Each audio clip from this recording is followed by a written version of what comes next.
Le menu de l'actualité de ce vendredi, c'est tout de suite. En Afrique, les lanceurs d'alerte sont souvent persécutés et contraints à l'exil. C'est ce qui ressort d'une conférence publique qui a réuni plusieurs acteurs de la société civile, une plateforme qui veut l'adoption d'une loi de protection au Sénégal. Reprise du trafic aérien à l'aéroport international Blaise Diagne après la suspension des vols ce jeudi. Cela fait suite à l'accident d'un Boeing 730 à destination de Bamako avec à son bord une 80aine de personnes. Et puis, lutte contre la déperdition scolaire dans le département de Keur-Massar. Le conseil départemental s'engage à mieux créer des conditions d'épanouissement aux élèves.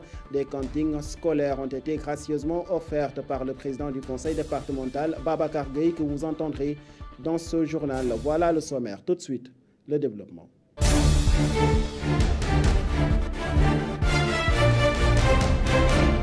Bonsoir et bienvenue. Circulation bloquée pendant des heures. Difficile de regagner le centre-ville de Dakar ce vendredi matin. Cela fait suite à un violent accident qui s'est produit sur l'autoroute de Dakar à hauteur de Anne-Mariste. Un camion en panne stationné sur la route est à l'origine du drame. Il a été heurté par un véhicule particulier. Le bilan officiel fait état de 2 morts. Il s'agirait du chauffeur du véhicule qui serait d'ailleurs un douanier et un passager présenté comme son ami. Le chauffeur du camion arrêté par la suite a été contraint aux arrêts justement pour les besoins de l'enquête qui a été ouverte par la police. Et le pire a été frôlé ce jeudi à l'aéroport international Blaise Diagne. Un Boeing 730 est sorti de piste peu après son décollage. L'avion affrété par Air Sénégal avait à son bord environ 100 personnes à destination de Bamako. Le trafic a été suspendu dans la foulée de l'accident avant sa reprise normale ce vendredi. On fait le point avec Alioune Seck. Le trafic a repris normalement à l'aéroport international Blaise Diagne de Diass, fermé temporairement suite à la sortie de piste d'un avion de la compagnie Transair affrété par Air Sénégal, a indiqué Askim Demir, directeur général de l'AS, la société gestionnaire de l'aéroport. Pour rappel, l'aéroport international Blaise Diagne de Diass a été fermé jeudi suite à la sortie de piste d'un Boeing 737 sur 300 de Transair affrété par Air Sénégal. Le vol AC301 de la compagnie Air Sénégal à destination de Bamako a fait une sortie de piste lors de sa phase de décollage ce jeudi vers 1h du matin, a indiqué dans un communiqué la société LAS. Ce vol à destination de Bamako avait à son bord 85 personnes, dont 79 passagers, 2 pilotes et 4 membres du personnel navigant cabine, indique un communiqué du ministère des Infrastructures, des Transports terrestres et aériens. Selon le directeur général de l'AS, soulignant que le bureau d'enquête et d'analyse a ouvert une enquête pour déterminer les causes de l'accident. Lanceurs d'alerte en Afrique, quelle définition, quelle perspective et quel enjeu pour leur protection? La question a été survolée lors d'une conférence publique qui a réuni à Dakar plusieurs membres de la société civile africaine. Dans cette rencontre, il a surtout été question de discuter sur le statut des lanceurs d'alerte sur le continent. Pour comprendre de quoi s'agit-il, suivons les explications du directeur de la plateforme de protection des lanceurs d'alerte en Afrique, Jimmy Condé, que je vous propose d'écouter au micro d'Astou Cissé.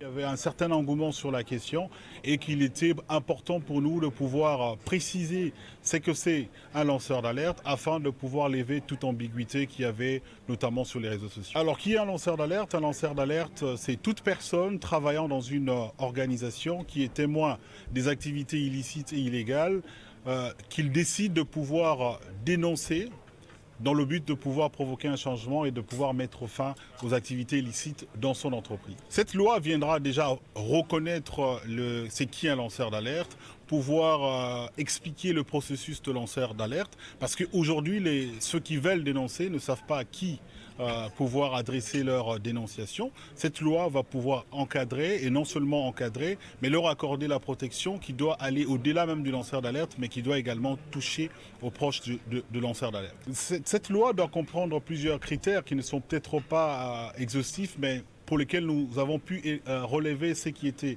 importants, notamment en ce qui concerne une définition claire du statut de lanceur d'alerte, quel est le champ d'action du lancement d'alerte, quels sont les canaux des signalements qui vont être mis en place, est-ce qu'il y aura une autorité qui sera chargée de suivre les enquêtes et comment est-ce que cela va se faire très exactement. Ce sont les éléments que nous avons pu relever dans la lettre que nous avons adressée et que nous avons pu encore appeler aujourd'hui dans cette conférence.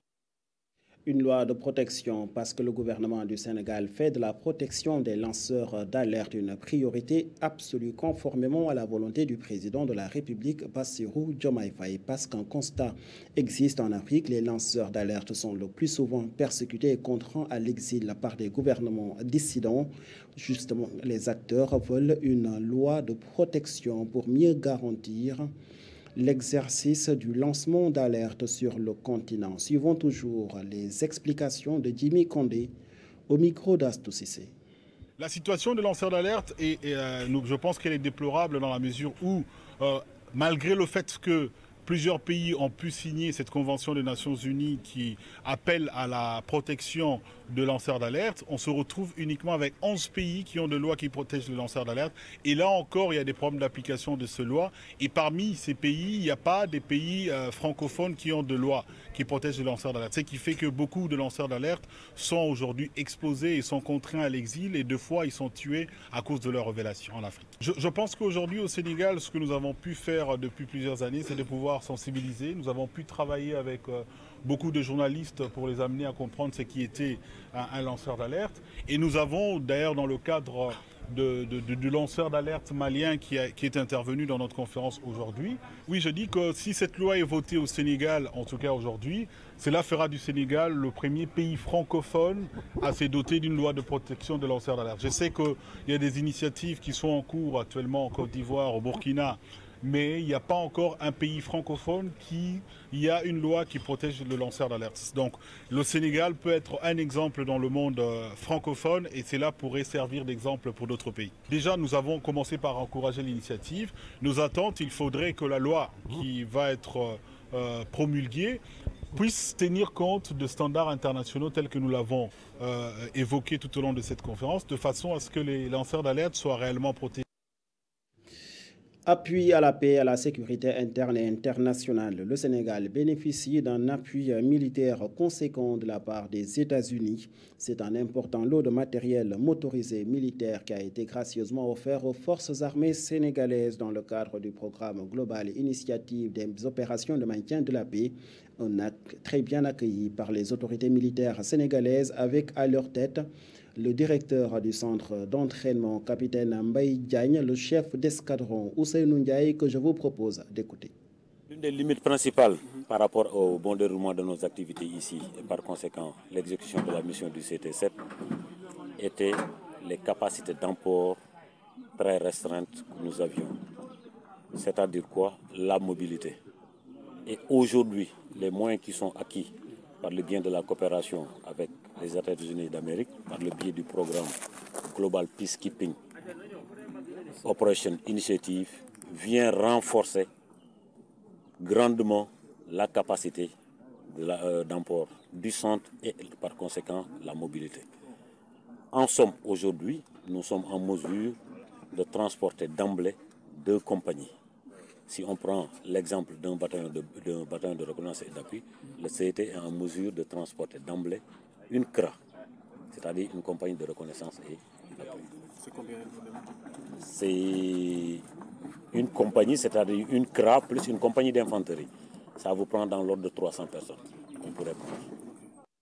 La remise de ce matériel a été présidée par l'ambassadeur américain à Dakar qui a salué les convergences de vues entre le Sénégal et les États-Unis, 2 pays qui partagent aussi des valeurs de principe en matière de paix et de démocratie, a déclaré Michael Raynor, que je vous propose d'écouter. Nous faisons ensemble des exercices conjoints, des formations conjointes. Nous faisons de partenariats avec les forces armées, les gendarmeries, tous les éléments de la sécurité sénégalaise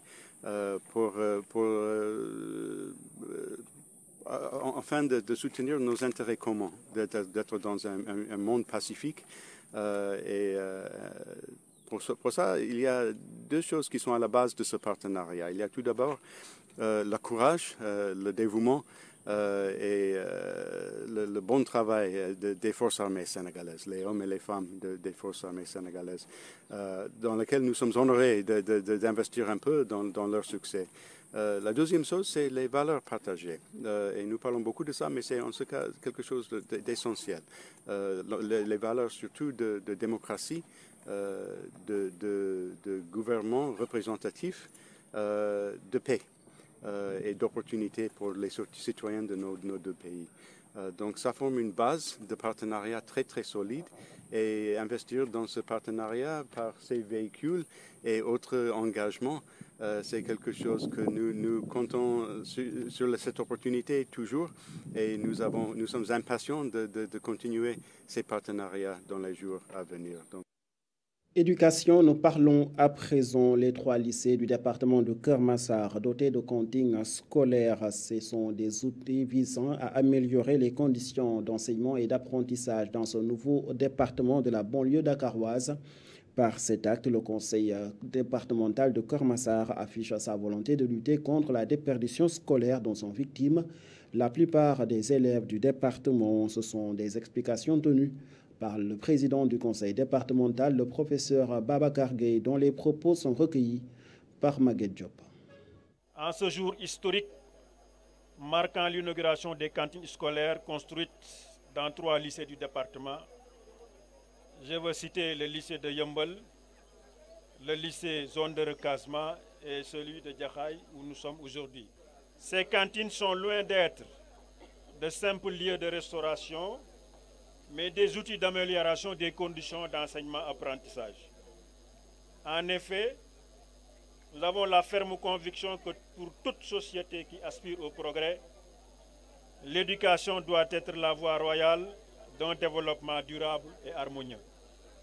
Avec la réalisation de ces cantines scolaires, nous manifestons notre volonté d'œuvrer à l'épanouissement et au développement de l'enfant. En investissant dans la nutrition et le bien-être de nos élèves, nous investissons également dans leur avenir, dans notre avenir collectif, car une éducation de qualité ne peut fleurir que dans un environnement propice où les besoins fondamentaux tels que l'alimentation sont pleinement satisfaits. La création de ces cantines scolaires répond à de nombreux défis, notamment la lutte contre la déperdition scolaire. Entre Sébikotane et Keur Moussa, les populations réclament 700 hectares à la famille Filfili et plus de 200 hectares à l'archidiocèse de Dakar et l'entreprise Ogeboss. Réunis autour d'une plateforme dénommée Arsunussouf, 5 collectifs d'habitants exigent la restitution de leurs terres. Ces différentes terres se situent entre Yoff, Khinin, Lelo, Dougar, Keur Moussa et Sébikotane, a déclaré un porte-parole. Suivons ses propos. Prise par son Excellence le Président de la République, M. Bassirou Diomaye Diakhar Faye. Nous adhérons entièrement à cette décision et la soutenons fermement. La mesure a fait naître l'espoir au sein des collectifs Arsunussouf de Yoff, Khinin, de Lelo, de Santh Serer, de Touli, de Dougar, de And Defar Keur Moussa et de Sébikotane. Ces collectifs se sont toujours battus pour recouvrer leurs droits après avoir été spoliés de leurs terres par des promoteurs sans foi qui bénéficiaient de la complicité de certains agents de l'administration. Ils réclamaient 700 hectares à Filfili, plus de 200 hectares à l'archidiocèse de Dakar. Je précise que cette assiette foncière de l'archidiocèse se trouve entre le monastère de Keur Moussa et le grand séminaire de Sébikotane, qui fait plus de 200 hectares. Et les 3 actes de Keur Moussa qui font l'objet d'une assiette de 299 hectares dans le projet Mbour 4. Les populations de Yoff aussi réclament également leurs terres à l'entreprise Egbos. Ces populations disent adhérer largement à l'initiative du gouvernement visant à préserver et protéger le foncier au Sénégal. C'est le cas en tout cas à Dougar où les villages comme Yam, comme Potou, encore Lousso-Gola font face à ce genre de prédation foncière depuis 4 années.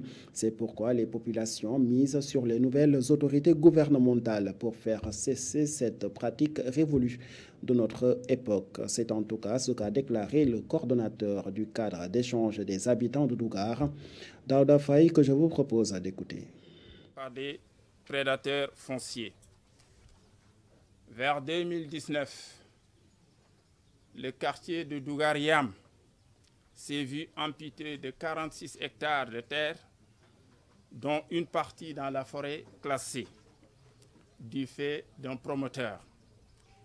N'eût été la vigilance et la détermination de la population, l'irréparable se serait produit. Avec l'encadrement sur le plan administratif du cabinet CRCI, la plupart des populations aujourd'hui ont reçu leurs papiers après plus de 4 ans de combat.